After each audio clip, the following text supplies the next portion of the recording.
Bienvenido, Mujeres con Sentido.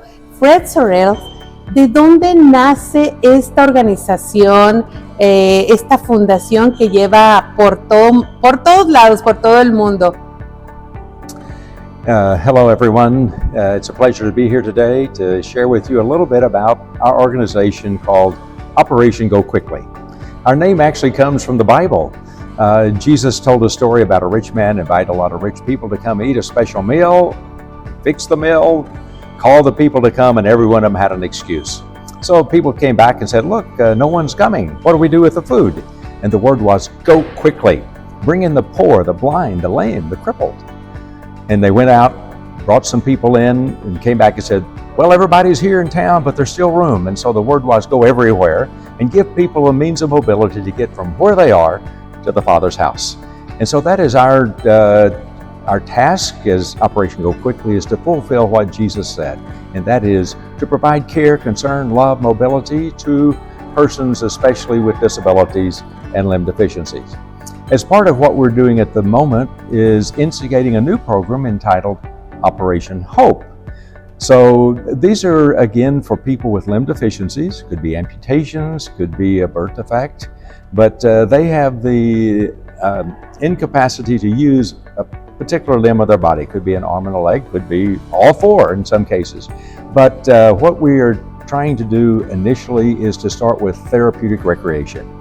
We have a beautiful game called amputee soccer, and it's played by a goalkeeper missing an arm, or part of an arm, and the fielder's missing a leg, and they play on crutches. It's very similar to able-bodied soccer, but we are working with this especially in Haiti, where I've worked for over 20 years. And in the last 14 years, since the Haiti earthquake in 2010, we've especially focused on amputee soccer. I've taken the men to 4 World Cups, and we're getting ready for the first ever Women's World Cup, and we look forward to Haiti being one of 12 countries participating in that great event. Why therapeutic recreation? It's because many people with disabilities feel isolated. They're rejected, often discriminated against. So once they're part of a team, they recognize, I'm not by myself. I've got someone else with the same challenge.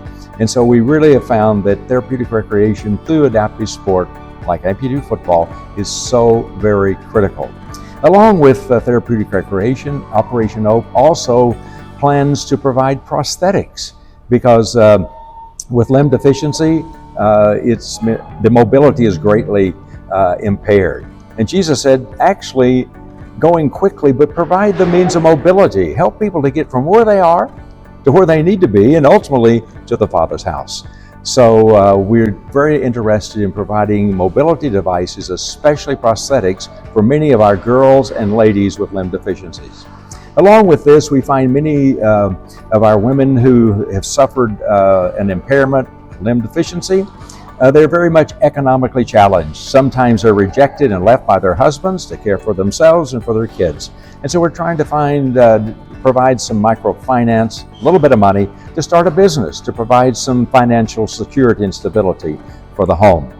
And in every case, we find that women who have sustained a limb deficiency are traumatized.